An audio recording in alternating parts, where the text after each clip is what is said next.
তিন নম্বরে যা করবেন তা হচ্ছে আপনি কি নবী করিম সাল্লাল্লাহু আলাইহি সাল্লামকে জানেন?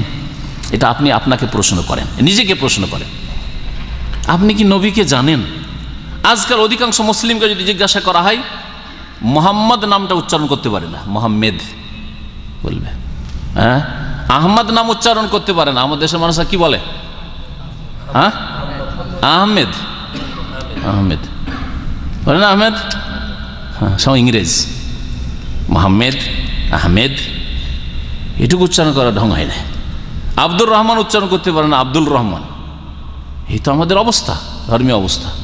নবী করিম সাল্লাল্লাহু আলাইহি সাল্লামের খুব বেশি তো নামটা জানেন, নবীর নাম মোহাম্মদ। নবীর আব্বার নাম কি, মায়ের নাম কি, হ্যাঁ তার চাইতে বেশি বাপ মায়ের নাম, দাদা দাদির নাম জানার চাইতে বেশি গুরুত্বপূর্ণ তার জীবনী। হ্যাঁ, তিনি কেমন মানুষ ছিলেন, তিনি কত বড় আদর্শ উসওয়ায়ে হাসানা ছিলেন, উত্তম আদর্শ ছিলেন। দুনিয়ায় কোনো আদর্শ আমার জন্য হইতে পারে না।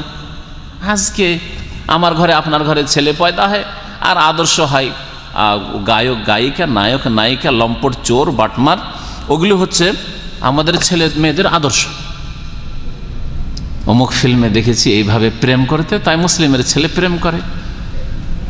ফিল্মে দেখেছে প্রেম করতে, শুধু মুসলিমের মেয়ে স্কুল কলেজ ইউনিভার্সিটিতে গেলে ওখানে প্রেম ছাড়া তার কিছু প্রেমেরই মার্কেট, সুতরাং ওই সব শিখে।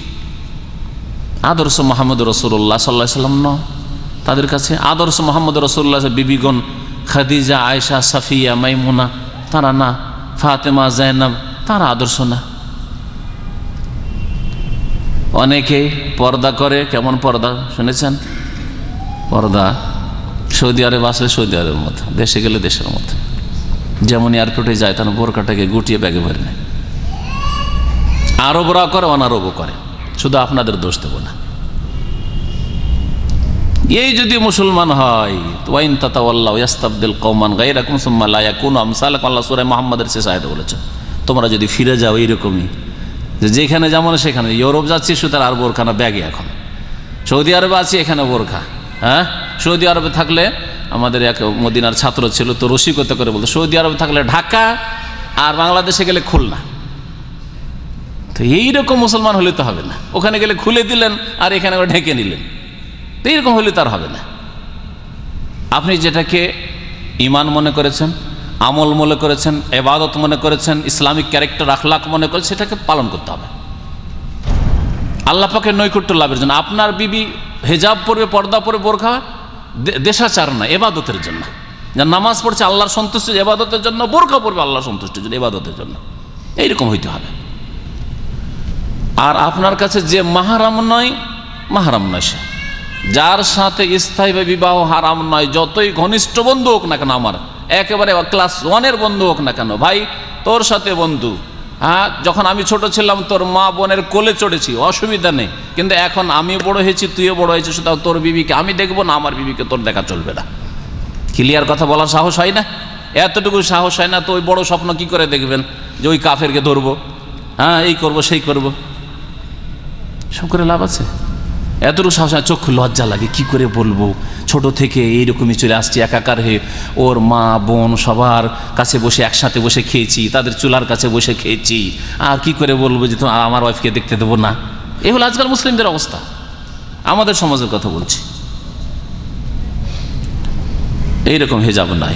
দিনের প্রত্যেকটি ক্ষেত্রে নবী করিম সাল্লাল্লাহু আলাইহি সাল্লামের অনুসরণ হতে হবে। যাই হোক, আমি চলে এসেছিলাম 3 নম্বরে, সেটা হচ্ছে নবী করিম সাল্লাল্লাহু আলাইহি সাল্লাম সম্পর্কে আপনার জানা আছে কি না। নবী সাল্লাল্লাহু আলাইহি সাল্লাম উত্তম আদর্শ, তাহলে উত্তম আদর্শ কেমন আপনাকে শিখতে হবে। প্রথম আপনাকে আগে শিখতে হবে।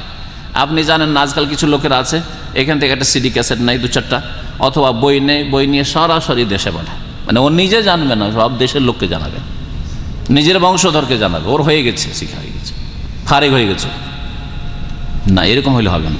প্রথম রাসূলুল্লাহ সাল্লাল্লাহু আলাইহি সাল্লামের জীবনী সম্পর্কে জানতে হবে এবং জেনে তা পালন করতে হবে, কারণ উত্তম আদর্শ একমাত্র রাসূলুল্লাহ সাল্লাল্লাহু আলাইহি সাল্লাম। তারপরে 4 নম্বরে যেটা করতে হবে যে আল্লাহকে ভয় করবেন ছেলে মেয়েদের সম্পর্কে, নবী সাল্লাল্লাহু আলাইহি সাল্লাম সম্পর্কে, আল্লাহর দ্বীন সম্পর্কে, আল্লাহ সম্পর্কে। 3টি বিষয়, 3টি মূলনীতির যে কিতাবটি রয়েছে, আল্লাহ পাক সম্পর্কে, আল্লাহ পাকের রাসূল সম্পর্কে, আল্লাহ পাকের দ্বীন সম্পর্কে ছেলে মেয়েকে জ্ঞান দেবেন। আল্লাহ সম্পর্কে জিজ্ঞাসা করা হয় তো আপনার ছেলে যাতে করে মুখ ফুটার পরে বলতে পারে আল্লাহ কোথায়, ফিস সামায়, আকাশে। বাংলায় বলুক, আকাশের ওপরে, কথা জানে কিছুই জানে না, অথবা জানে সর্বত্র বিরাজমান, এইরকম গুমরাহ না হয়। দুটোই গুমরাহ, কিছুই বলতে পারে না আল্লাহ কোথায়, আর না হলে বলে সর্বত্র বিরাজমান। এই দুই দলের গুমরাহ আপনার ছেলে মেয়ে নয়, আপনিও না হন আর ছেলে মেয়ে না হয়। রাসূলুল্লাহ সাল্লাল্লাহু আলাইহি ওয়াসাল্লাম নূরের না মাটির? নবী সাল্লাল্লাহু আলাইহি ওয়াসাল্লাম বেঁচে আছেন না মারা গেছেন? হায়াতুন নবী, বেঁচে আছে, নবী নূরের তৈরি। এইরকম গুমরাহও না হয়। আর তা তো বলতে পারি না ভাই, ওইসব তো আমরা জানি না। আমরা স্কুল কলেজে পড়াশোনা করেছি, আর কী বা জানবো? আমার আব্বা তো আমার ছোটো থেকে স্কুল কলেজে দিয়েছেন, তার কি জানবো? এইরকম মুসলমান হলে নবীর সাহায্য করলেন না আপনি। নবী করিম সাল্লাল্লাহু আলাইহি ওয়াসাল্লাম সম্পর্কে আপনার ছেলে মেয়েদেরকে জ্ঞান দিতে হবে,